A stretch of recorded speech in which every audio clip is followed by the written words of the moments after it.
Hello दोस्तों। इसी series में हम आगे बढ़ने से पहले जो हमने लास्ट चैप्टर पढ़ा हुआ था कि हम कैसे आखेट से कैसे कृषक और पशुपालक बने, उसको हम इस मैप के थ्रू पूरा कवर करते हैं। तो आप इस पूरे मैप को आप देख रहे हैं। इसमें आप देखिएगा भीमबेटका, हुंसगी, कुरनूल की गुफाएं, यहाँ पर प्राचीनतम मानव के साक्ष्य हमें मिले थे। जो हमारे आखेट, जो जंगलों में रहने वाले, जो अपने जीवन की आवश्यकताओं जंगल से ही प्राप्त करते थे, भीमबेटका, हुंसगी और कुरनूल की गुफाओं पे हमें उनके साक्ष्य मिले। जैसे धीरे धीरे जब वायुमंडल मतलब जलवायु में बदलाव आया, थोड़ी गर्मी बढ़ी, नदियाँ आई, ग्लेशियर पिघले, मैदान आए, घास के मैदान हुए, उपजाऊ भूमि आई, तो धीरे धीरे कृषि स्टार्ट होती है। कृषि स्टार्ट होती है धीरे धीरे, इंसान एक जगह रुकना स्टार्ट कर देता है। ठीक है। तो उसके बीच में जो मध्यकाल है उसमें दो साइड बहुत महत्वपूर्ण है। एक है जो नर्मदा नदी पर ही है, मध्य प्रदेश में आदमगढ़, और एक जगह जो है महत्वपूर्ण है वो है बागौर, राजस्थान में। दो जगह पर मध्य पाषाण काल में पशुपालन के साक्ष्य मिले थे। ठीक है, ये आप याद रखिएगा। उसके बाद जब हम कृषक की बात करते हैं, पशुपालन की बात करते हैं, तो उसके लिए महत्वपूर्ण क्या था? जो जलवायु परिवर्तन हुए थे, जिसके कारण जो नदियाँ आईं, उसके कारण बाढ़ से एक ऐसा उपजाऊ क्षेत्र उत्पन्न हुआ जहाँ पर कृषि करना आसान था। तो उसी हमें पहली सीरीज में हमने देखा था कि विंध्य के पूर्व उत्तर क्षेत्र में चावल के साक्ष्य लहोरा देव हुए, किरथर और सुलेमान की पहाड़ियाँ वाला हिस्सा, या गारो पहाड़ियों का हिस्सा, जहाँ पर कृषि के प्रथम साक्ष्य मिले थे। पूरी सीरीज में हम आगे जब बढ़ते हैं तो हम देखते हैं कि कुछ जगह जैसे कि कोल्ड हवा, चिरांद, महागढ़, दाऊजली, मेहरगढ़, बुज्रहोम, पेमपल्ली, हल्लूर, ये सभी साइटें वो साइटें हैं जो नव पाषाण काल की साइटें हैं, जहाँ से हमें कृषक और पशुपालक और साथ ही साथ नव पाषाण से जुड़े हुए जो चमकीले और नुकीले और पॉलिशदार जो हथियार प्राप्त हुए थे, उसके साक्ष्य मिलते हैं। ठीक है, ये सब न्यूलिथिक साइट्स है। इन्हीं में अब जब थोड़ा सा और आगे हम बढ़ेंगे तो हम इसमें देखते हैं कि कुछ साइटें ऐसी हैं जहां महापाषाण मतलब ऐसी शवदाह की ऐसी परंपरा हमें मिलती है, जिसके चारों तरफ पत्थर, बड़े बड़े पत्थर रख दिए जाते थे, एक पत्थर भी रख दिया जाता था। ऐसी जगह कहाँ कहाँ मिली हैं? ब्रह्मगिरी में मिली हैं, आदिल चंदनूर में मिली हैं, नॉर्थ ईस्ट में मिली हैं, और कश्मीर में ये साइटें हमें प्राप्त हुई थी। ठीक है। तो इसमें एक साइट का थोड़ा डिटेल में विस्तार से वर्णन किया है मेहरगढ़ का। तो मेहरगढ़ के बारे में आपको बता दें, ये साइट प्री हड़प्पन साइट थी। ठीक है, अभी हम आगे पढ़ेंगे तो यहाँ पर गेहूँ, जौ, भेड़, बकरी, इनके पालने के पहले साक्ष्य यहीं से प्राप्त होते हैं। जंगली जानवर जैसे सुअर है, हिरन है, इनकी हड्डियाँ भी यहाँ से प्राप्त हुई हैं। कपास, ये सब चीज़ें यहाँ से मिलती हैं। तो मेहरगढ़ के बारे में और डिटेल में, इनके घर कैसे थे? आयताकार घर होते थे जिनमें चार चार से ज़्यादा कमरे थे, भंडारण के लिए यूज होते होंगे। साथ ही साथ यहाँ पर एक ऐसी शवदाह मिला है जिसमें जन्म मृत्यु के बाद भी जीवन देखने के बाद देखी गई है, क्योंकि यहाँ पर जो जिस सबको दफनाया गया था उसके साथ बहुमूल्य चीज़ें और एक बकरी को दफनाया गया था। ये बहुत महत्वपूर्ण है। बुज्रहोम, जहाँ पर गुफ और जहाँ पर गर्तावास जैसे साक्ष्य मिले हैं, जो कि ठंडी के दौरान लोग सीढ़ीदार होते थे जिससे अंदर चले जाते थे और सर्दी से बच जाते थे। यहाँ पर भी हमें शवदाह के ऐसे साक्ष्य मिले हैं जिसमें कुत्ते के साथ दफनाया गया था। ठीक है, ये पूरा चैप्टर इसी चीज पे था। अब हम आगे जैसे बढ़ेंगे, ये प्रारंभिक हमारे सेटलमेंट के दौर हमें मेहरगढ़ में, भुजरोम में, चिरांद में, कोलेढवा, महागढ़, दाऊजली, पेमपल्ली, यहाँ सभी मिलते हैं। उसके बाद आधुनिक नगर आप देखेंगे, आधुनिक गांव देखेंगे तो इमाम गांव है, महाराष्ट्र में है। ठीक है। और आधुनिक नगर तो आप जानते ही, मुंबई, कोलकाता, मद्रास, चेन्नई, मुंबई, ये सारे क्या आधुनिक नगर हैं अभी आज के दौर के। तो अब इस चैप्टर में हम जब आगे बढ़ रहे हैं तो अब हम आरंभिक नगर जो 4700 वर्ष पूर्व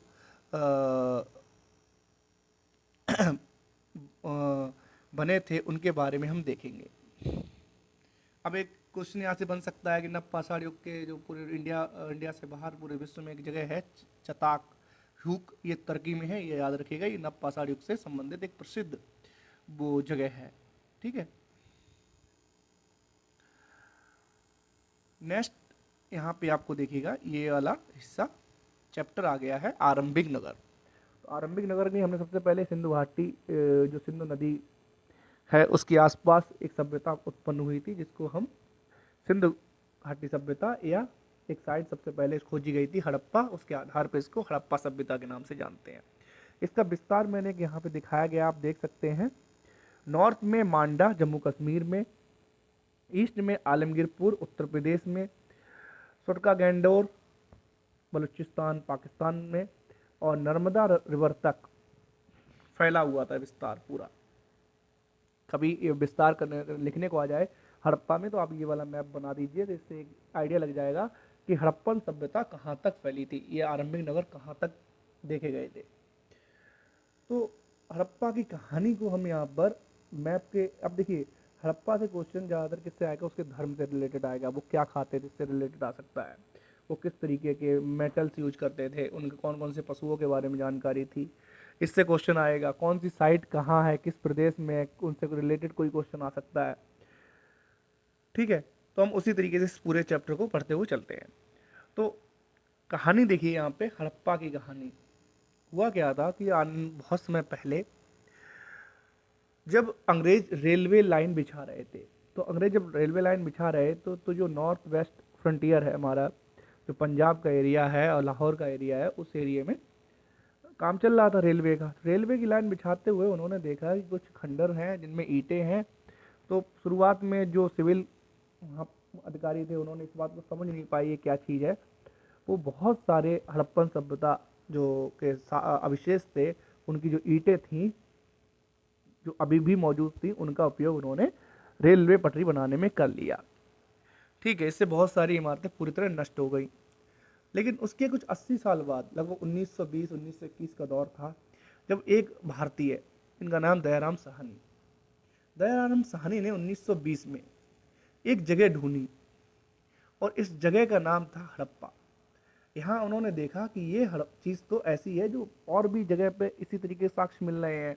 तब इनको पता लगा कि ये तो इस पूरी उपमहाद्वीप के सबसे प्राचीन शहरों में से एक थे, प्राचीन शहरों में से एक है, जो कि इनका निर्माण 4700 साल पहले हुआ था। ठीक है, तो अब क्वेश्चन आ सकता है कि इन नगरों की विशेषताएं क्या थी। कुछ ऐसी चीज़ देखी होंगी उन्होंने नगरों में कि नगर नियोजन उनका कैसा था। तो देखा गया था कि नगरों को दो भागों में विभाजित किया गया था। एक ऊंची जगह पे टीले पे बनाया चौतरे बनाया जाता था, जो चारों तरफ से 45 होता था, मतलब चार दीवारी से घिरा होता था, और उसके ऊपर बनाया जाता था जिसको दुर्ग नगर कहते थे। और एक निचला नगर होता था जिसको पूर्वी हिस्से में बनाया जाता था, वो भी चारों तरफ से घिरा रहता था, निचला नगर कहते थे, जो चार दीवारी पक्की ईंटों से बने होते थे, पक्की ईंटों से घेरे होते थे। ठीक है, ऐसी चीज़ें उन्होंने बहुत जगह पे देखी थी।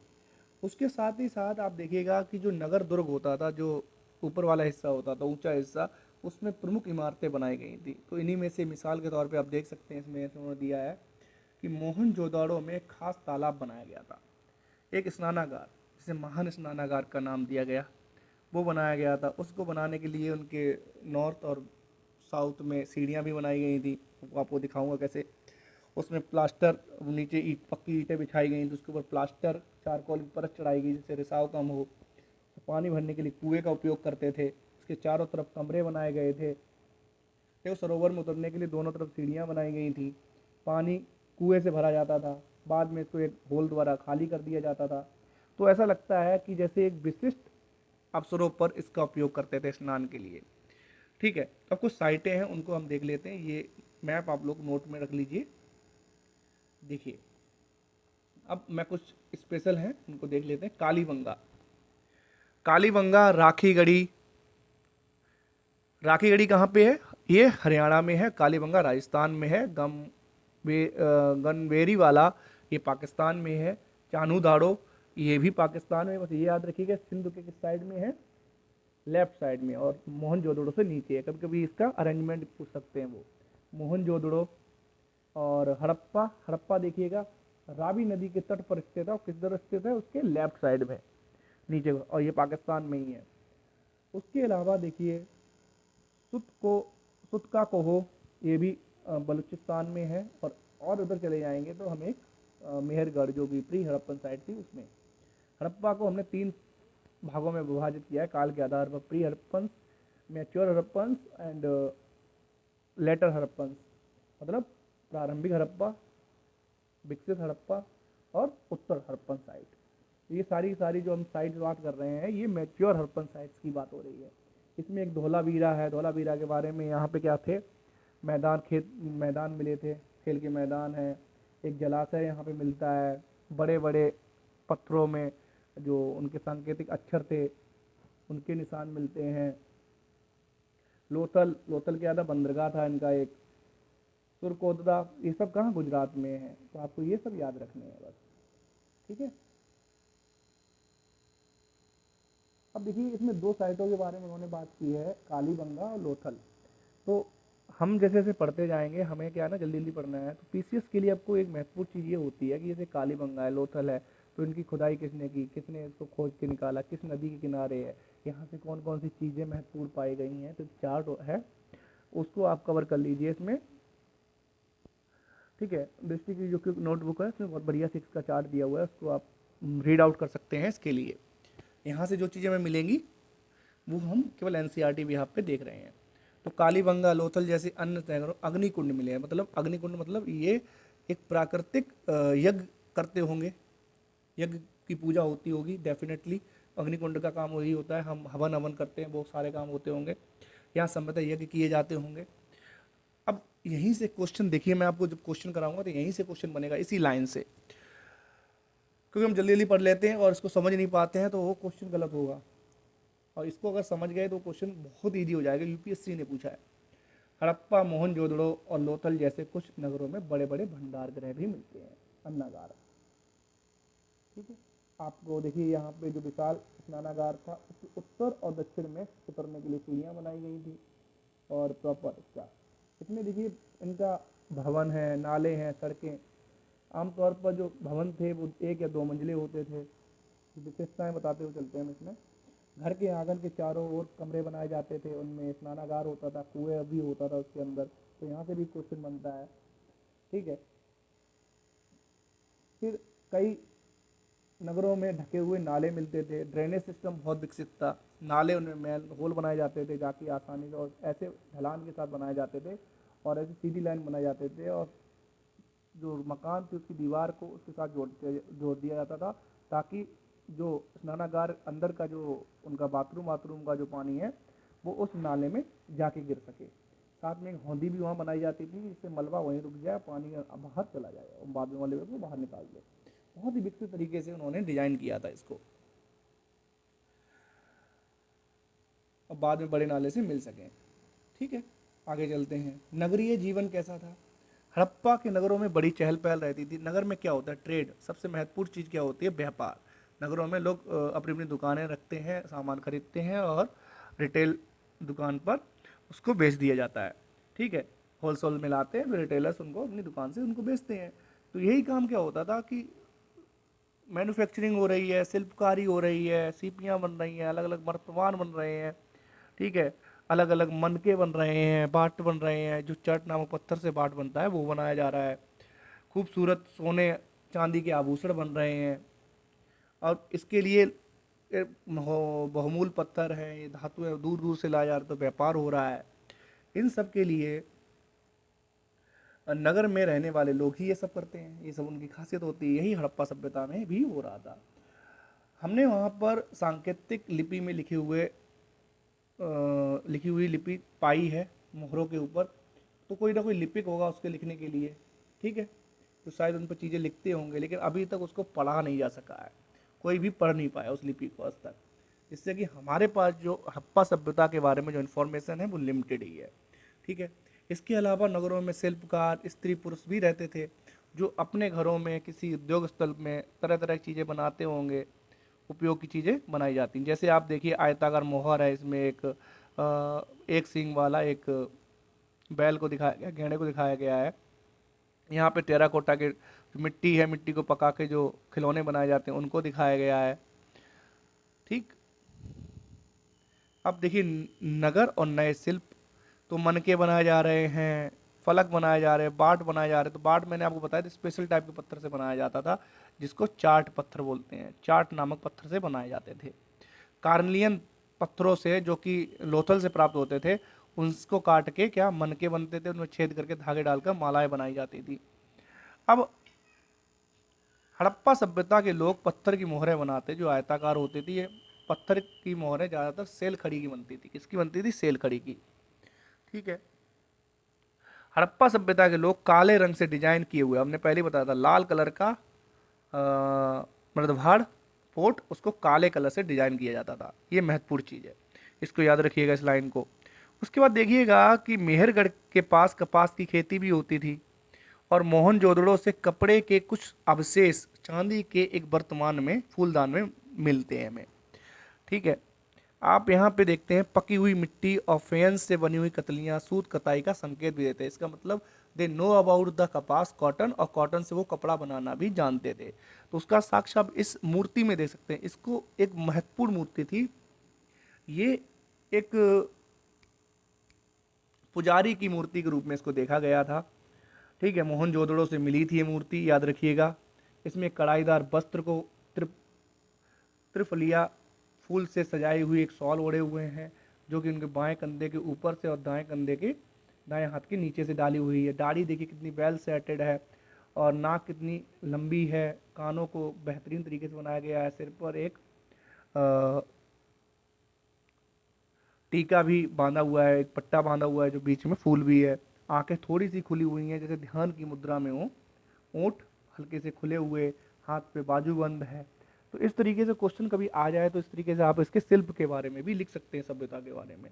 ये मोहनजोदड़ो से प्राप्त हुए थे। तो हमें दिख रहा है कि सॉल है, इसका मतलब दे नो अबाउट कताई बुनाई और सूत कताई का काम भी जानते थे। तो जब ये त्रिफलिया ऐसी चीज़ें और ये दाढ़ी इतनी बैल तरीके से बनाई गई हैं, तो इस मूर्ति को बनाने के लिए एक दो लोगों ने नहीं, बहुत लोगों ने सहयोग किया होगा डेफिनेटली। इसमें स्पेशलिस्ट भी रहे होंगे कि वो इस तरीके के काम करते होंगे, जैसे पत्थर का तराशना, मन के चमकाना, फिर मोहरों पर पिचकारी इत्यादि करना। ठीक है। उनको मूर्तियों को आकर्षक चेहरे प्रदान करना। ठीक, ये किसी विशेषज्ञ मूर्तिकार का ही काम रहा होगा। ठीक है।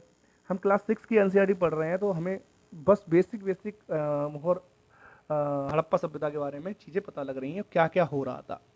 ठीक है। उसके बाद हर व्यक्ति विशेषज्ञ नहीं हो सकता था, ये हमें पता नहीं है क्या ये सर पुरुष करते थे। हम उस तरीका ऐसा कहीं लिखा नहीं है, हमने उनकी भाषा को भी पढ़ नहीं पाया, तो हमें नहीं पता था कि पुरुष ही ये काम करते थे, स्त्रियां भी करती थी। शायद स्त्री पुरुष दोनों ही करते हों। ठीक है। उसके बाद एक फेंस, फेंस एक प्रकार का स्पेशल बनाई गई मटेरियल था जिससे खिलौने बनाते थे। और ये कैसे बनाता था? प्राकृतिक तौर पर पत्थर और शंख पाते थे, उसको चूड़ा बना लेते थे। चूड़े को गोंद में मिलाकर, सेप्टिक पत्थरों का चूड़ मिलाकर गोंद में मिलाकर वस्तुएं बनाई जाती थी। फिर उनके ऊपर एक हल्के नीले या हरे समुद्री रंग का, हल्के समुद्री हरे होते थे, उनकी परत चढ़ाई जाती थी। फेंस के मनके बनाते थे, खिलौने बर्तन बनाते थे, बर्तन बनाते थे इत्यादि। अब कच्चे माल की खोज इसमें करते हैं, कहाँ से कच्चा माल आ रहा है। कच्चा माल उन पदार्थों को कहते हैं जो प्राकृतिक रूप से मिलते हैं, फिर किसान या पशुपालक उसको उत्पादन में उपयोग करते हैं। जैसे लकड़ी या धातुओं के अयस्क प्राकृतिक रूप से प्राप्त होते हैं, फिर इसमें कई चीज़ें मिलाई जाती हैं। मिसाल के तौर पर किसानों द्वारा पैदा किए गए कपास को कच्चा माल, फिर उस कच्चे माल से कताई करके धागा बनाया, धागे से कपड़ा बनाया जाता था। हड़प्पा के लोगों को कई चीज़ें वहीं मिली हुई थी, लेकिन जैसे तांबा है जो अफगानिस्तान से आता, तांबा, कॉपर, कॉपर राजस्थान के खेतड़ी से आता था। और एक साइड और है गणेश्वर, वहां से भी हम कॉपर को लाते थे। लोहा, लोहे के बारे में यहाँ पे इन्होंने दिया है, लेकिन लोहे के बारे में हड़प्पा सभ्यता के लोगों को कोई ज्ञान नहीं था। ठीक है। सोना, चांदी, बहुमूल्य पत्थर जैसे पत्थरों को दूर दूर से लेते आते थे। इसमें एक था आपका ओमान से एक चीज लेके आते थे जिसे ओमानी तामा कहते हैं, जिसमें कि एक स्पेशल टाइप का टिन या इसकी किसी वस्तु, कोई एक स्पेशल चीज मिलती थी। तो तांबे का उपयोग जब टिन का आयात ईरान से आयातित टिन का और तांबे को मिला दिया जाता था, जो कि पश्चिमी देश ओमान से प्राप्त होता था तांबा, वहाँ से लाते थे संभवतः राजस्थान और तांबा ओमान से। उसको टिन जो कि अफगानिस्तान से ईरान से आता था, आधुनिक ईरान से आता था और अफगानिस्तान से आता था, उसके साथ मिलाया जाता था, फिर उससे कांसा बना दिया जाता था। सोने का आयात भी ये आधुनिक कर्नाटक और बहुमूल्य पत्थरों का आयात गुजरात, ईरान, अफगानिस्तान से किया जाता था। ट्रेड, उन्नत ट्रेड, उसके लिए दो चीज़ आप देखिए, ट्रेड के लिए ट्रांसपोर्ट चाहिए, तो ट्रांसपोर्ट में क्या यूज कर रहे थे, बैलगाड़ी। और इधर देखिए एक मोहर है, मोहर के ऊपर क्या बनी हुई है, नाव, तो इनका उपयोग करते होंगे ये लोग। ठीक है, अब यहाँ पे देखिएगा कि नगरों में रहने वाले लोगों के लिए भोजन कहाँ से आता था। तो डेफिनेटली भोजन, आज भी हम नगर में रहते हैं तो हमें भोजन कहाँ से मिलता है, जो गांव में किसान लोग होते हैं वो अनाज उगाते हैं, वही हमें फिर हम उनसे वो अनाज खरीद लेते हैं, ट्रेड करते हैं, अपनी चीज़ें उनको दे देते हैं, इस प्रकार से हमें अनाज मिलता है। तो अब नगरों में रहने वाले लोगों को अनाज कैसे मिल रहा था, कहाँ से आता था, क्या खाते थे वो, तो उसको देख लेते हैं। लोग नगरों के अलावा गांव में भी रहते थे, वे अनाज उगाते थे और जानवर पालते थे। किसान चरवाहों ही शहरों में रहने वाले शासकों, लेखकों, दस्तकारों को खाने के सामान देते थे। पौधों के अवशेष से पता चलता है कि हड़प्पा के लोग, देखो पौधों के अवशेष जो मिले उनसे ये हमें पता लगता है, और ये कौन देते थे, चरवाहे हैं, किसान हैं, वो शासक और लेखकों दस्तकारों को खाने के सामान देते थे, उसके बदले उनसे जो चीज़ें सेवाएं हैं या वस्तुएं या सुरक्षा, राजा सुरक्षा प्रदान कर रहा है वो लेते थे। तो हड़प्पा के लोग गेहूं, जौ, दालें, मटर, धान, तिल, सरसों उगाते थे। वेरी इंपॉर्टेंट है, आपको तीन चार लाइन, एक लाइन दे देंगे और उसमें देख लेंगे। तो इसमें सफ़ेद चना भी है, गेहूं है, जौ है, दालें हैं, मटर है, धान है, तिल, तिल याद रखिएगा, सरसों याद रखिएगा, ये उगाते थे वो। ठीक है, जमीन की खुदाई के लिए हल का प्रयोग होता था। आप इसी देखिए, तो हड़प्पा काल के हल तो नहीं बचे, लेकिन उनकी प्रतिकृति जो कॉपी, एक तरीके से खिलौने के रूप में हल बनाए गए हैं, लकड़ी से बनाए गए जाते थे, लेकिन हल के आकार के खिलौने मिले हैं। इस क्षेत्र में बारिश कम होती होगी, इसलिए सिंचाई के लिए लोगों ने कुछ तरीके अपनाए होंगे। संभवतः पानी का संचय किया जाता होगा, तो ये जलाशय हमें कहाँ मिले, धौलावीरा में मिले हैं। जरूरत पड़ने पर फसलों की सिंचाई की जाती है, कुओं से भी की जाती होगी। हड़प, और इसी में एक देखिए सुरता घोई, एक अफगानिस्तान में जगह है जहाँ पर हमें नहरों के साक्ष्य मिले हैं। तो हम ये जो 12th क्लास की एनसीईआरटी पढ़ रहे होंगे तब हमें और भी डिटेल में चीज़ें मिलेंगी। तो हड़प्पा के लोग गाय, भैंस, बैल, बकरी पालते थे और बस्तियों के आसपास तालाब और चरवाहा होते थे, लेकिन सूखे के महीनों में मवेशी इनको चलाने के लिए दूर दूर तक लेके चले जाते थे। अब एक साइट है राखीगढ़ी, जो कि सबसे बड़ी हड़प्पन साइट है, याद रखिएगा इसको। ठीक है, ले जाते थे दूर दूर तक, जब पानी खत्म हो गया, चरवाहा चारागाह खत्म हो गए, तो हमने मवेशियों को दूर दूर तक उनकी तलाश में ले जाते थे। वे लोग बेर जैसे फलों को भी इकट्ठा करते थे, मछलियां पकड़ते थे, हिरन जैसे जानवरों का भी शिकार करते थे। तो लिख के आ जाएगा बेरों का, they know don't know about the बेर, आपको कंफ्यूज करने के लिए। आपने जब ये पढ़ा होगा तो बेर जैसे फल भी खाते थे, तो आपको पता होगा। ठीक है, अब हम एक साइट है इसमें, जो छोटी सी साइट है, छोटी नहीं बहुत महत्वपूर्ण साइट है, गुजरात। गुजरात का सूक्ष्म परीक्षण कर लेते हैं। ठीक है, इससे हमें कुछ बेसिक आइडियाज और मिल जाएंगे। कच्छ के इलाके में खादिर वैत के किनारे धौलावीरा नगर, जिसमें कि तीनों साइट हमें मिलती हैं, तीन भागों में ये नगर विभाजित था। ठीक है, वहाँ साफ पानी मिलता था, जमीन उपजाऊ थी। जहाँ हड़प्पा सभ्यता के कई नगर दो भागों में, एक नगर दुर्ग और निचला नगर में विभाजित थे, यहाँ धौलावीरा तीन भागों में विभाजित था। इसके हर हिस्से के चारों ओर पत्थर की ऊंची ऊंची दीवारें बनाई गई थी। इसके अंदर जाने के लिए बड़े बड़े प्रवेश द्वार होते थे। एक खुला मैदान था जहाँ सार्वजनिक कार्यक्रम आयोजित किए जाते थे, जैसे मैदान, खुले मैदान, ग्राउंड थे जहाँ पे। यहाँ मिले हुए कुछ अवशेषों से हड़प्पा लिपि के बड़े बड़े अक्षरों में पत्थर में गुदा हुआ पाया गया है। इन अभिलेखों को तो संभवतः लकड़ी के फ्रेम में जड़ा गया था। यह एक अनोखा अवशेष है, क्योंकि आमतौर पर हड़प्पा के जो अभिलेख हैं उनकी मोहरों पर हमें मिलते हैं। अब गुजरात की खंबात की खाड़ी में, अब इसमें एक और चीज़ है, यहाँ पे जलाशय भी मिला है धौलावीरा में, खेल के मैदान मिले हैं, जलाशय मिले हैं। ठीक है, ये भी याद रखिएगा। अब गुजरात की खंबात की खाड़ी में मिलने वाली सावर नदी की एक उपनदी है, जो भोगवा नदी है। भोगवा उपनदी कौन सी है, भोगवा। उसी नदी के किनारे एक नगर था जिसे लोथल, ये एक तरीके से फैक्ट्री कम साइट थी, ये बंदरगाह क्षेत्र था। जहाँ पर कीमती पत्थर जैसे कच्चा माल आसानी से मिलता था, कार्नेलियन यहीं से प्राप्त होता था। ये पत्थरों, शंखों, धातुओं से बनाई गई चीज़ों का एक महत्वपूर्ण केंद्र था। एक नगर में एक भंडार गृह भी था। ठीक है, यहाँ पर कई मोहरें, मुद्रांकन मोहर गीली मिट्टी पर दबाने से छाप जो मिलती है वो यहाँ पर ही पाई गई थी। तो लोथल एक बंदरगाह था जो आपको दिख रहा है, ये एक कुंड है जहाँ पर नाव आके रुकती होगी, फिर यहीं से माल चढ़ाया उतारा जाता था।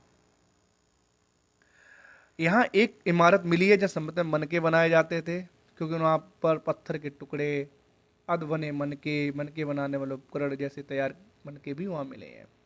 अब मुद्रा या मुद्रांकन क्या मतलब है? जैसे आज भी हम कोई चीज़ भेजते हैं तो उसके ऊपर सील लगा देते हैं ना, तो जब हमें वो चीज़ मिलती है तो अगर वो सील लगी हुई है, अगर ब्रेक नहीं है, तो हम कहते हैं भैया सील पैक चीज़ मिल गई है हमें और बिल्कुल बढ़िया है सील, सील इसकी नहीं टूटी है, जो वस्तु हमें मिली है।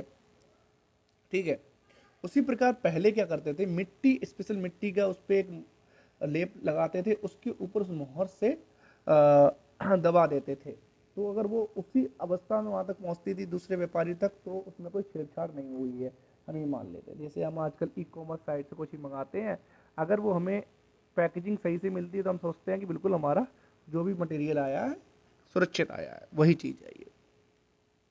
तो मोहर का उपयोग मुद्रांकन या मोहरबंदी के लिए भी करते थे। सभ्यता के अंत का रहस्य। लगभग 3900 साल पहले एक बड़ा बदलाव देखने को मिला था। अचानक लोगों ने नगरों को छोड़ दिया होगा। आई थिंक क्लाइमेट चेंज हुआ होगा या कोई ऐसी कलामिटीज आई होगी जिसके कारण ये पूरा शहर नष्ट हो गया।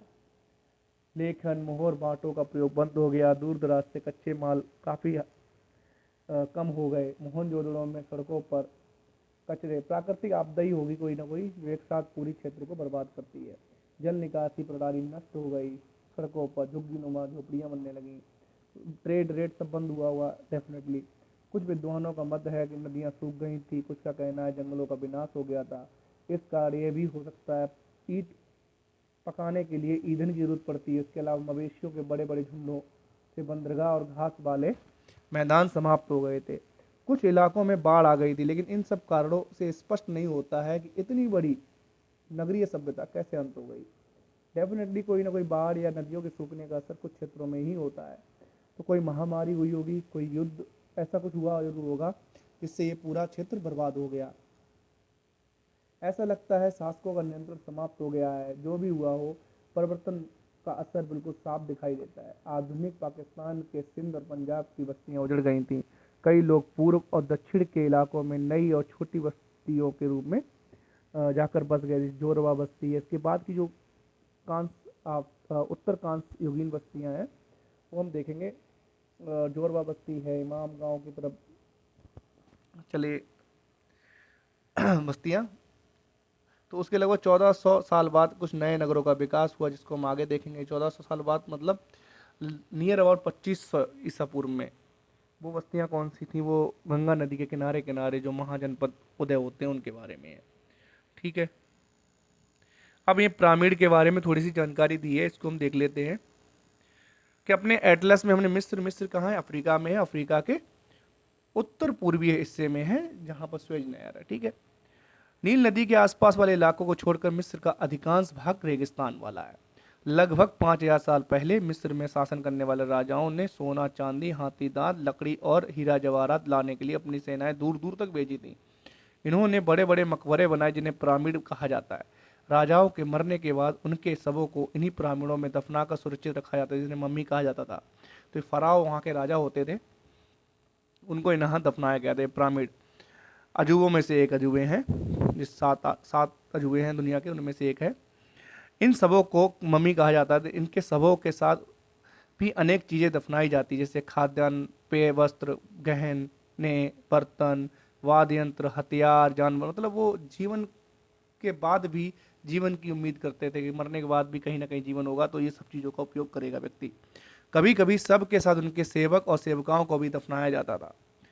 दुनिया के इतिहास में शवों को दफनाने की परंपरा को देखते हुए मिस्र में सबसे ज़्यादा धन दौलत खर्च की गई थी। तो इसके साथ हमारा ये वाला चैप्टर यहाँ से समाप्त होता है। तो ये देखिए, तांबा हम कहाँ से लेके आते थे? राजस्थान से। सोना कहाँ से लेके आते थे? कर्नाटक से। टिन कहाँ से आता था? अफगानिस्तान से। बहुमूल्य पत्थर गुजरात से। बिल्कुल सिंपल से। ठीक है, अब मैं इन तीनों चैप्टर को मैंने कंप्लीट किया। उसके बाद हम यूपीएससी की क्वेश्चन यहाँ पे सॉल्व करेंगे, ठीक है। Wait for few minute.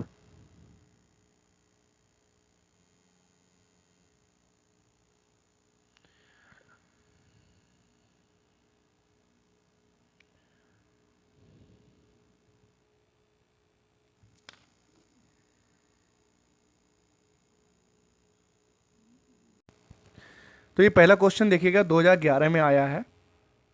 तो क्वेश्चन को आप रीड करिएगा, मैं जैसे रीड कर रहा हूँ आप लोग इसको बस सुनिएगा, कैसे क्वेश्चन कैसे पूछा उन्होंने। सिंधु घाटी सभ्यता, तो इस क्वेश्चन को फिर देखिएगा, सिंधु घाटी सभ्यता के संदर्भ में निम्नलिखित कथनों पर विचार कीजिए। क्वेश्चन ऐसे पूछता है वो, कुछ कथन दे दिए गए हैं, कुछ सेंटेंस दे दिए गए हैं, और उन पे आप विचार कीजिएगा कि यह सिंधु घाटी सभ्यता के संदर्भ में सही है कि नहीं। पहला है, यह एक प्रमुख लौकिक सभ्यता थी जिसमें धार्मिक तत्व यद्यपि उपस्थित था पर वर्चस्वशाली नहीं था। तो हमने देखे यज्ञ कर रहे थे वो लोग, अग्निकुंड मिले हैं, मातृ देवी की मूर्ति मिली है, तो डेफिनेटली उनके अंदर कहीं ना कहीं धार्मिक तत्व तो था। तो अब यहाँ से हम देखते हैं ऑप्शन एक सही है, तो ए और सी में से आंसर होना चाहिए इसका। तो अब दूसरा देखते हैं, उस काल में भारत में कपास से वस्त्र बनाए जाते थे। देखिए दोनों ही एनसीईआरटी 6 से डायरेक्ट ये क्वेश्चन हमारे सॉल्व हो रहा है। हमने मेहरगढ़ में देखा, और उसके बाद मोहनजोदड़ो के एक फूलदान में भी हमने कपास के वस्त्र के अवशेष प्राप्त किए थे। तो डेफिनेटली वहाँ पे कतलियाँ भी मिली थी, और वो जो हमने सॉल ओढ़े व्यक्ति को भी देखा। तो ये सारी चीज़ किस तरफ इशारा कर रही थी कि वहाँ पर कपास के खेती भी होती थी। तो इसका आंसर हो गया C is the right answer for this question. अब देखिए कितना आसान क्वेश्चन है, एनसीईआरटी 6 क्लास के एनसीईआरटी हमने पढ़ी होती ध्यान से, तो ये क्वेश्चन 2011 में आसानी से बन गया होता। कुछ ज़्यादा नहीं करना होता, बस कॉन्सेप्ट आपके क्लियर होने चाहिए, ठीक है।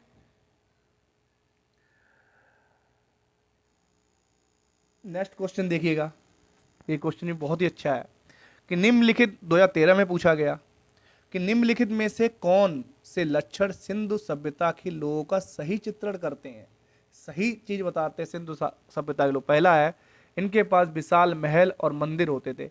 कहीं भी आपने पूरे क्लास में कहीं मंदिर का जिक्र, कहीं महल का जिक्र, कहीं कुछ था नहीं, ऐसा कुछ भी नहीं था उनके पास, ठीक है। तो पहला स्टेटमेंट गलत है। अगर पहला स्टेटमेंट गलत है तो आप देखिएगा यहाँ पे पहला स्टेटमेंट गलत हुआ, तो आपको अप्रोच कैसे करनी है। पहला स्टेटमेंट गलत हो गया, तीसरा गलत हो गया, उपयुक्त कथनों में से कोई सही नहीं है। चलो पहला सही नहीं, तो अब आंसर हमारा बी और डी में से होना है। अगला ऑप्शन दिया है कि वे देवियों और देवताओं दोनों की पूजा करते थे। हाँ, मातृ देवी भी हैं, और पशुपतिनाथ के रूप में जो एक योगी के रूप में एक मोहर पे एक जो योगी की फोटो है। तो ये बात तो क्लियर है, वो देवी और देवता दोनों की पूजा करते थे, ठीक है। ये युद्ध में घोड़ों द्वारा खींचे गए रथों का प्रयोग करते थे। अब देखो वो कॉन्सेप्ट पूछ रहे हैं कि हमने कहीं घोड़े की बात की थी, कहीं रथ की बात की थी, यहाँ पे कुछ नहीं था। तो ये 30 नंबर भी गलत हो गया है, ठीक है। तो इनमें कोई कथन सही नहीं है, ऐसा नहीं है। कथन नंबर 2 बिल्कुल सही है। तो हमारा आंसर क्या हो जाएगा, B is the right answer. ये कॉन्सेप्ट होते हैं। अब इन्हीं में से अब वो क्या करता है, आजकल जो क्वेश्चन बना रहा है यूपीएससी, वो कह रहा है एक स्टेटमेंट, दो स्टेटमेंट, तीन स्टेटमेंट, चार स्टेटमेंट, इनमें से कितने सही हैं, एक या दो, यही तो पूछा है उसने। तो आपको अगर पता है कि एक स्टेटमेंट सही है तो आप एक पे लगा के आगे बढ़ जाएंगे, आंसर हो जाएगा आपका बी। इस तरीके के अप्रोच लेके आपको क्वेश्चन सॉल्व करने होते हैं यूपीएससी में, ठीक है। आपको मिनिमम नॉलेज के साथ अपने क्वेश्चन को अटेम्प्ट करिए और इसको आसानी से सॉल्व कर लीजिए। अभी नेक्स्ट क्वेश्चन आप देखिए इसमें। अब नेक्स्ट क्वेश्चन 2019 में पूछा गया है साइट से लेकर, कौन सी साइट हड़प्पन साइट नहीं है। तो चानूदाड़ो हमें वहीं पे मिल गया था, चानूदाड़ो उसकी साइट है, हड़प्पन साइट है। कोट दीजी, कोट दीजी आप जब 12th क्लास के जो चैप्टर पढ़ेंगे वहाँ पर हड़प्पन साइट पढ़ेंगे तो वहाँ पे आपको ये मिल जाएगी। तो कोट दीजी भी हड़प्पन साइट है। चानूदाड़ो तो ऑलरेडी है, कोट दीजी भी है। Desalpur, Desalpur is the most important site of Harappan site, ठीक है, देसलपुर भी है। अब कौन सी नहीं है, साहगौरो नहीं है, Sohgaura is not a Harappan site. ऐसे आप जब पढ़ेंगे तो आपको चानूदाड़ो तो एक मिल गया, कोट दीजिए आपको आगे मिल जाएगी जब मैं एडवांस लेवल पे पढ़ाऊंगा, ठीक है। 12th की एनसीईआरटी का पहला चैप्टर कंप्लीट करेंगे तो वो भी मैप बेस्ड ही होगा, तो वहाँ से हमें ये सारी चीज़ें मिल जाएंगी। Desalpur Harappan site, this is Harappan site, this is Harappan site, this is Sohgaura. Sohgaura के बारे में आपको बता दें, ये एक गोरखपुर से रिलेटेड साइट है, और यहाँ पर ताम्र पत्र मिले थे, ठीक है, गोरखपुर में। ये हड़प्पन साइट नहीं है, मौर्यकालीन साइट है एक, ठीक है, मौर्यकालीन साइट है। तो इसका आंसर क्या हो जाएगा? C is the right answer, it is not a Harappan site. ऐसे क्वेश्चन पूछ लेता है कि आपको हड़प्पन साइट तो पता है, उसमें डाल देगा कि इसमें तो कौन सी हड़प्पन साइट नहीं है, ठीक है। नेक्स्ट क्वेश्चन देखते हैं इसमें। अभी नेक्स्ट क्वेश्चन देखिए, मिलाप करने का आ गया। भुजरोम, चंद्रकेतुगढ़, गणेश्वर। गणेश्वर के बारे में मैंने आपको बताया था, साथ में हमने भुजरोम के बारे में पढ़ा था। भुजरोम क्या है? न्यूलिथिक साइट है। तो क्या न्यूलिथिक साइट जब हुए थे तो उस टाइम हमने कहीं मंदिर अंदिर की बात तो कभी की नहीं थी, तो पहला वाला तो वैसे ही गलत हो गया, पहला ऑप्शन तो सही है ही नहीं। भुजरोम, मिलाप, शैलकृत देव मंदिर, बिल्कुल नहीं है। मंदिर अंदिर का कॉन्सेप्ट ही नहीं था भुजरोम में। ये तो एक न्यूलिथिक साइट है जहाँ पर गर्तावास के अवशेष मिलते हैं। तो ये वाला कट गया, ठीक है, पहला वाला हमारा क्रॉस। चंद्रकेतुगढ़, चलो चंद्रकेतुगढ़ के बारे में अभी हमें इतनी जानकारी नहीं है, छोड़ देते हैं इसको। गणेश्वर, गणेश्वर ताम्र कलाकृतियों से रिलेटेड एक चीज है, तो ये वाला बिल्कुल राइट है, ठीक है। ये राजस्थान की एक साइट है जहां पर हमें ताम्र कलाकृतियां मिलती हैं। तो 3 नंबर सही है, 3 नंबर सही है। तो ऑप्शन हमारे आंसर क्या होगा? हमारे इसमें हमने देखा पहला वाला कट किया, तो डेफिनेटली ये वाला क्रॉस हुआ, ये वाला क्रॉस हुआ। अब ऑप्शन या तो सी सही होगा या डी सही होगा। अब यूपीएससी इसी में खेलता है कि चंद्रकेतुगढ़ ये वेस्ट बंगाल की एक साइट है जो टेराकोटा कला से संबंधित है। यहाँ पर गंगेर दाई नामक टॉलमी के उसमें एक जिक्र दिया गया है। तो बड़ा टफ सा क्वेश्चन है, तो यहाँ पर हम 50-50 में क्वेश्चन ट्राई करते हैं, और इसका ऑप्शन लगाते हैं हम डी, ठीक है, 2 और 3। अब इसका हमें इस क्वेश्चन को करने का फायदा क्या होगा? कभी ऐसा क्वेश्चन आएगा तो यूपीएससी की थॉट को हम पकड़ के चलते हैं कि अगर ऐसा क्वेश्चन आता है, एक गलत है, एक सही हो गया, ठीक है, और एक के बारे में हमें ज़्यादा जानकारी नहीं है, तो इसी अप्रोच के साथ आप मूव कर जाइए, तो चांसेस है क्वेश्चन सही हो जाए। लेकिन अब इस क्वेश्चन को हमने लगा लिया है, जिसका 2024 में जिस विद्यार्थी ने जो भी एस्पिरेंट एग्जाम दे रहा था उसको पता होगा चंद्रकेतुगढ़ द्वारा से पूछा गया था। आप 2024 का क्वेश्चन पेपर उठा लीजिएगा, उसमें दोबारा से चंद्रकेतुगढ़ को पूछा गया है, ठीक है। तो इसका आंसर क्या हो जाएगा? 2 और 3 बिल्कुल सही है सुमेल। चंद्रकेतुगढ़ टेराकोटा जो कि पकी हुई मिट्टी से बनी हुई कलाओं के लिए प्रसिद्ध है। ये वेस्ट बंगाल की एक साइट है जो गुप्त और गुप्तोत्तर काल के में आबाद था। ये स्थल मौर्य, मौर्योत्तर, गुप्त, गुप्तोत्तर काल में आबाद था। यहाँ सोने चांदी के सिक्के भी मिले हैं। ओके, थोड़ा सा टफर साइड में है, लेकिन हमें इतना पता था बुज्रहोम शैलकृत देव मंदिर नहीं है। हमें ये पता था गणेश्वर ताम्र कलाकृति से संबंधित है।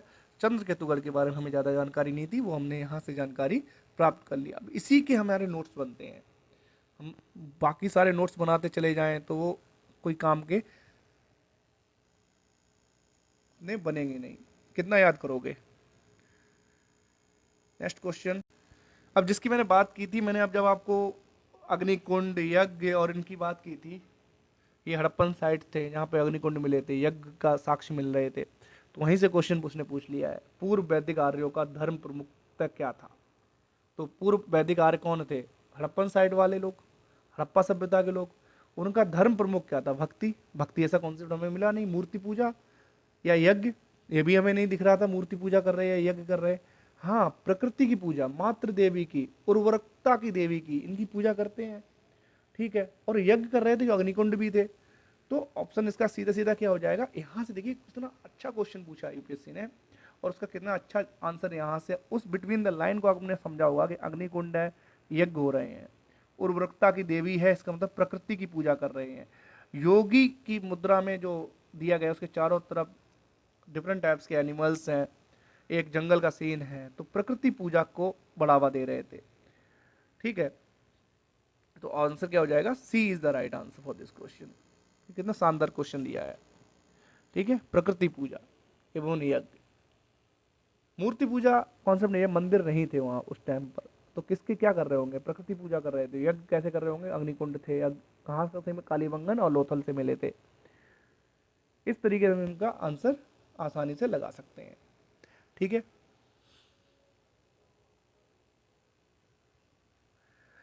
अब नेक्स्ट क्वेश्चन इसका देखते हैं। एक मिनट, ये क्वेश्चन आया है, नेक्स्ट क्वेश्चन 2017 में देखिए पूछा यूपीएससी ने। पूछा है कि ऋग्वैदिक कालीन आर्यों और सिंधु घाटी के लोगों की संस्कृति के बीच में अंतर निम्नलिखित कथनों में से कौन सा सही है। अभी हमने ऋग्वैदिक कालीन आर्यों के बारे में ज़्यादा नहीं पढ़ा है, लेकिन हमें पता है वो संस्कृत के बारे में थे, वो घोड़ों के बारे में जानते, गायों के बारे में जानते थे, दे नो अबाउट आयरन। ठीक है, ये सब चीज़ हमें पता है। सिंधु घाटी लोगों के बारे में पता है, घोड़े के बारे में नहीं पता था, लोहे के बारे में नहीं पता था, मंदिर के बारे में नहीं पता था, रथ के बारे में नहीं पता था। उसी के आधार पर इसका हम आंसर निकालने की कोशिश करेंगे। ठीक है, अब यूपीएससी ने क्वेश्चन पहला देखिए दिया हुआ है, ऋग्वैदिक कालीन आर्य कवच और हेलमेट का उपयोग करते थे, जबकि सिंधु घाटी के लोगों का इसका कोई साक्ष्य नहीं है। अच्छा, चलिए भैया, पहला वाला हमें सकता समझ में नहीं आया। अगला देखिए, ऋग्वैदिक कालीन आर्यों को स्वर्ण चांदी ताम्र का ज्ञान था, जबकि सिंधु घाटी के लोगों को केवल ताम्र और लोहे का ज्ञान था। अब यही देखो, स्वर्ण चांदी के आभूषण तो हड़प्पा सभ्यता के लोग बनाए थे, सोना कहाँ से प्राप्त करते थे, कर्नाटक से। तो ये स्टेटमेंट क्या हो गया, एकदम से रॉन्ग। अब आपकी बत्ती एकदम जल जानी चाहिए, स्टेटमेंट रॉन्ग है। आप ऑप्शन में जाइए, आपका ये ऑप्शन कट गया, आपका ये ऑप्शन कट गया। अब जो मैंने अप्रोच एक क्वेश्चन चंद्रकेतु गढ़वाले में लगाई थी, उसी को देखिएगा कि ऋग्वैदिक कालीन आर्यों ने घोड़े को पालतू बना दिया था, जबकि इसका कोई साक्ष्य नहीं है कि सिंधु घाटी के लोगों को इसका जानकारी थी। हाँ बिल्कुल, घोड़े की जानकारी उनको नहीं थी, तो ये स्टेटमेंट क्या है, गलत। सही है बिल्कुल तीसरा वाला। अगर तीसरा वाला सही है, पहले बारे में आपको बहुत जानकारी नहीं है। ठीक है, पहले वाले के बारे में आपको बहुत जानकारी नहीं है। अब उसी अप्रोच से फिर से हम उसमें जाएंगे, 1 और 3 इज द राइट आंसर। एक क्वेश्चन को आपने किया है, यूपीएससी का एक पैटर्न है, उसको समझ जाएंगे तो आप आसानी से कर लेंगे। अब आपको कहीं आप नहीं पढ़े होंगे कि आर्यकालीन आर्य ऋग्वैदिक कालीन आर्य कवच और हेलमेट का उपयोग करते थे, सिंधु घाटी वाले लोग इनका उपयोग नहीं करते थे, कोई साक्ष्य नहीं मिला थी। तो बिल्कुल सही स्टेटमेंट है, इनका साक्ष्य नहीं मिला है। तो इसका आंसर क्या हो जाएगा, 1 और 3। ठीक है, बिल्कुल इस अप्रोच से रखिएगा अपने आप को, तो आप ज़्यादा क्वेश्चन सही करके आएंगे। ओके, तो हमने सारे क्वेश्चन यूपीएससी ने अभी तक जो क्वेश्चन पूछे हैं हमने उनको कवर किया है इसमें। अब यूपीपीसीएस में जो पूर्वालोकन होती है, उसमें जो इससे रिलेटेड क्वेश्चंस हैं आप उसको लगाइएगा। उनमें बहुत सारे क्वेश्चन आपको सॉल्व हो जाएंगे, बहुत सारे क्वेश्चन आपसे नहीं हो पाएंगे। तो मैंने एक सीरीज इससे रिलेटेड डाली हुई है, वो मैं आपको प्रोवाइड करा दूंगा। ठीक है, तो आप कवर कर लीजिए। इसके बाद हम क्या करेंगे, अगली लेक्चर में हम क्या करेंगे, नेक्स्ट लेक्चर में हम क्या करेंगे, क्लास 12 का पहला चैप्टर जो सिंधु घाटी सभ्यता से रिलेटेड है उसको कवर करा लेंगे। फिर देखेंगे जो हमने अभी तक क्वेश्चन किए हैं, क्या वो क्वेश्चन उनकी रेंज में आ गए हैं, क्या नहीं आ गए होंगे तो तब भी हमें काफ़ी चीज़ें मिल जाएंगी। जैसे हमने 1-2 साइट बोली थी, साइट सिंधु घाटी सभ्यता से साइटों के बारे में पूछते हैं, उनका कॉन्सेप्चुअल नॉलेज होनी चाहिए आपको। ठीक है, रट्टा नहीं मारना, यूपीएससी में रट्टा नहीं मारते हैं। आपको कॉन्सेप्ट पता है कि they don't know about horse, they don't know about the iron, Harappan peoples don't know about this 2 things. उसके आधार पर हम क्वेश्चन सॉल्व कर लेंगे। ठीक है, थैंक यू सो मच। हाँ, तो इसके अलावा इस सिंधु घाटी सभ्यता से हम टॉपिक वाइज चल रहे हैं, तो हमारे पास अभी एडवांस में हम चलेंगे। सबसे पहले हम 12th का फर्स्ट चैप्टर कंप्लीट करेंगे, लगभग 1 घंटे का होगा, और उसके बाद हम फाइन आर्ट का पहला चैप्टर है, पहला और दूसरा चैप्टर है, उसको कंप्लीट कर लेंगे जो 11th क्लास की है। तो हमारा वहाँ से आर्ट का भी पोर्शन कंप्लीट होता चलेगा। ठीक है, तो इस प्रकार से हम पढ़ाई करेंगे, लगभग 1 घंटे में दोनों ही चीज़ें कवर हो जाएंगी वो। तो 2 घंटे लगभग ये सारी एक टॉपिक हमारा कवर हुआ है, और इसमें हमने सारे क्वेश्चन सॉल्व कर लिए हैं। आपको बस इतना ही कवर करना है, जब आप दोबारा रिवीजन करेंगे तो आपके लिए और इस आसान हो जाएगा। आप जो भी मैप मैंने बताए हैं उन्हीं को कनेक्ट करते हुए चलिएगा, तो आपके लिए बहुत ही आसान रहेगा इन सारी चीज़ों को समझना। Thank you so much.